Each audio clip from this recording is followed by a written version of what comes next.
Assalamualaikum warahmatullahi wabarakatuh. Selamat pagi kawan-kawan.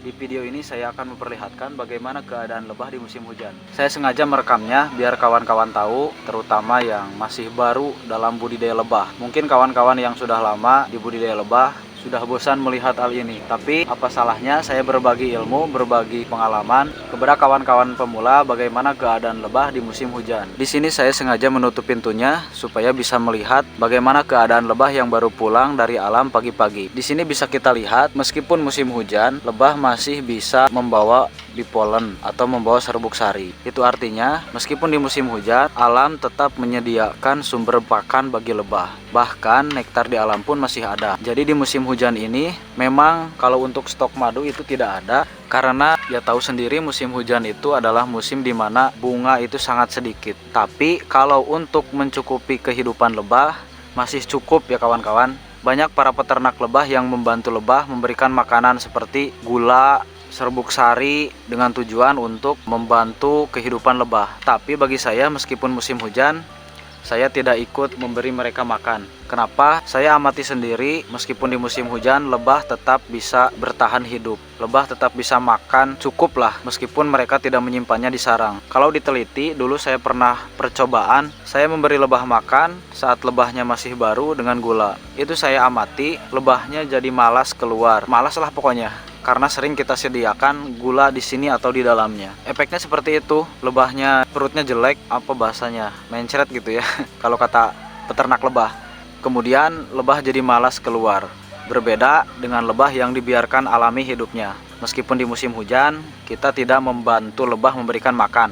Aman, nanti kita buka dalamnya seperti apa. Meskipun kita tidak membantu mereka makan, lebah tetap bisa mandiri mencari serbuk sari dan nektar di alam. Meskipun hanya cukup untuk keluarganya, tidak menyimpan di sarang. Ini saya lihat ada beberapa, bukan beberapa, banyak ya, yang membawa serbuk sari, tapi sedikit-sedikit di kakinya. Berbeda dengan musim bunga. Biasanya polen yang dibawa di kakinya itu besar-besar. Ini sedikit-sedikit di kakinya. Tanda bahwa di alam masih belum menyediakan makanan banyak. Gini kawan-kawan, kalau memang lebahnya ingin diberi gula, syaratnya seperti ini. Jadi yang jadi patokan itu gula yang ada di sarang, bukan yang ada di wadah. Mohon dipahami kawan-kawan. Sekali lagi, yang jadi patokan itu gula yang ada di sarang. Jadi seperti ini prosesnya. Saat kita memberikan gula ke lebah, secara otomatis selain dimakan, lebah akan menyimpannya di sarang. Nah, yang jadi patokan adalah gula yang di sarang. Jadi kawan-kawan lihat di sarang lebahnya apakah masih ada gula atau tidak ada. Kalau tidak ada, jangan diberi gula tambahan di luar atau di wadah. Cukup gula yang ada di sarang saja. Kalau gula yang ada di sarang sudah habis, baru kita bisa memberikan gula tambahan di wadah. Jangan sampai ketika musim bunga, gula yang ada di sarang itu tercampur dengan nektar. Hasilnya tidak bagus. Makanya selalu diperhatikan ketika kawan-kawan memberikan lebah dengan gula, yaitu di sarang. Kalau kawan-kawan masih melihat cairan gula di sarang, jangan diberi pakan tambahan. Kalau sudah habis boleh, itu pun hanya secukupnya,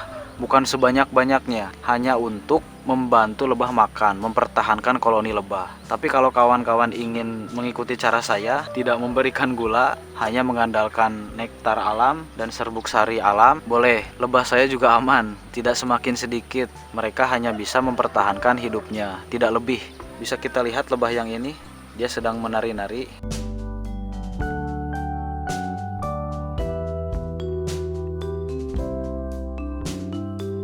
Yang ini, dia terlihat menari-nari atau tarian lebah biasa disebutnya. Itu menandakan bahwa lebah yang barusan ini telah menemukan sumber makanan di suatu tempat. Dia memberikan informasi kepada kawan-kawan yang lainnya agar mengikuti jejaknya mengambil makanan. Di saya ini masih musim hujan, ya sekarang saja masih hujan. Bagi para peternak lebah harus sabar kalau di musim hujan. Nikmati sajalah prosesnya, jangan ingin cepat menghasilkan madu, ingin cepat menghasilkan uang. Kalau niat kawan-kawan begitu, stoplah, berhenti budidaya lebah. Kenapa? Capek. Kalau niatnya kayak gitu. Niat budidaya lebah itu yang saya rasakan, ya enjoy aja. Di awal jadikan hobi, jadikan bahan pelajaran, ya buat koleksi. Jangan dulu ke bisnis. Kawan-kawan tetap fokus di pekerjaan utama saja. Di budidaya lebah, ya jadikan hobi dulu, untuk pelajaran dulu, koleksi dulu, sambil ya santai aja lah, sambil mengumpulkan banyak koloni, sambil menunggu musim bunga, seperti itu. Jangan terburu-buru. Kalau kawan-kawan terburu-buru, saya yakin kawan-kawan akan jualan madu.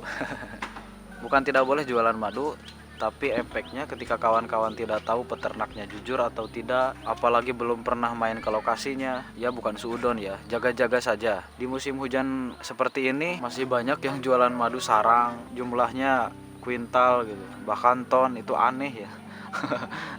Perlu dipertanyakan. Bukan berburuk sangka, tapi ya coba saja dipikirkan sendiri, di musim hujan seperti ini di semua alam ya sama lah. Kemarin saya dapat info dari kawan-kawan di Jawa Timur, sama kesulitan sumber pakan, nyari pohon jagung kemana, terus ngangon lebahnya kemana. Jadi kalau ada yang jualan madu sarang banyak, kuintal, ton gitu ya, itu aneh. Aneh pokoknya. Ya kalau tidak percaya coba kawan-kawan buktikan sendiri, budidaya lebah itu seperti apa, menghasilkan madu itu berapa bulan sekali, ya tes aja sendiri. Makanya jangan tergiur dengan iklan-iklan madu sarang banyak, omset miliaran atau jutaan seperti itu. Buktikan sendiri, catat ini ya, buktikan sendiri. Saya aja sampai saat ini masih terus belajar, belum bisa menemukan mudahnya budidaya lebah, tapi ya tekun aja. Generasi muda harus tekun, harus semangat. Harus bisa menularkan efek positif bagi orang lain. Ya meskipun saya sendiri masih seperti ini, nikmati aja, syukuri aja, karena budidaya lebah ini bukan satu-satunya ladang rezeki. Banyak pintu-pintu rezeki lain yang bisa kita manfaatkan. Seperti itu ya kawan-kawan. Bismillahirrahmanirrahim. Sudah lama saya tidak membuka kotak yang ini. Wow, ada cucunguk alias kecoa. Kawan-kawan tahu tidak, kecoa di dalam ngapain? Coba jawab di kolom komentar. Yang jawabannya betul, saya kasih doa. Semoga sukses selalu. Saya akan angkat sarangnya kalau tidak galak ya. Kalau galak ya mundur aja. Lebih baik mengalah.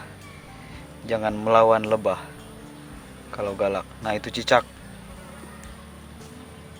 Si cicak ini sudah pasti dia makan lebah. Lebah yang lemah ditarik-tarik gitu sama si semutnya. Lebah yang akan meninggal, cicak yang makan. Kalau semut di dalam ngapain? Semut itu di dalam dia mengambil lebah yang mati, lebah lemah. Kalau menyerang sarang atau menyerang madu tidak. Semut itu lebih senang jadi pemulung. Itu dia sarangnya, dan ternyata alhamdulillah kering ya. Sarang lebah di musim hujan itu kering, garing. Ada madu sedikit, ada madu, tapi ya jangan diambil kalau sedang kering seperti ini. Madu itu ada, bukan untuk dipanen. Oh, telurnya banyak ya. Telurnya alhamdulillah penuh. Lihat, sedikit madu langsung kering, disedot. Tidak lama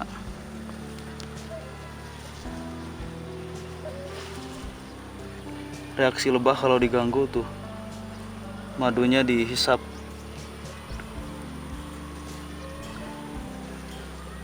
Madu ada sedikit, sangat sedikit, dan telur banyak. Beginilah keadaan lebah di musim hujan.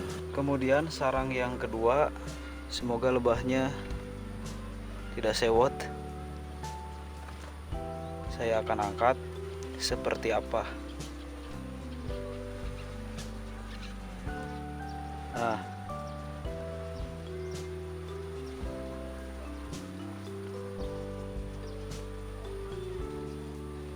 ini sarang yang kedua.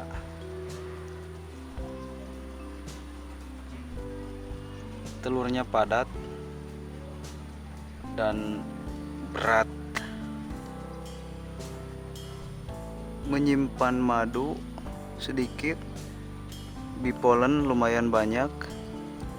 Ya berat simpan lagi. Dan sarang yang satunya ada madu beneran. Dia ditutup, tapi tidak akan saya angkat. Biarkan saja.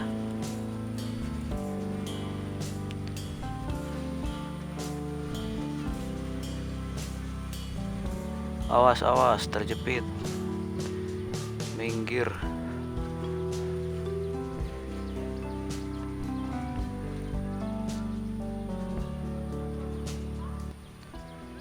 Kau ngapain di tanganku, ha? Tetap semangat, terus belajar, berdoa, beribadah, dan sukses selalu petani madu Indonesia.